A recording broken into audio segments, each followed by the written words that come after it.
पाकिस्तानी कौम नूं जनाब बहुत बहुत ज़्यादा मुबारक होए। पाकिस्तानी मुजाहिदां ने इसराइल नूं नुकसान पहुँचाउण वास्ते ना सर कोक दीयां बोतलां खरीद के ना ते डोल रहे हैं।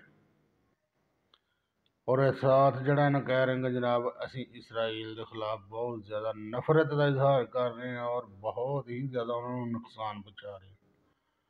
तो कर की रहे ने बोतलां खरीद के ते डोल रहे हैं।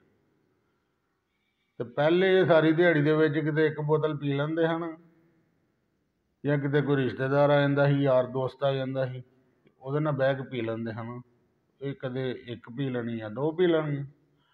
ते हुण ये इन्नी नफरत कर रहे हैं कि डालियां दे डाले खरीद रहे हैं और फिर डोल रहे हैं। तो नुकसान किन को हो रहा? इसराइल नूं। बहुत ही समझदार कौम।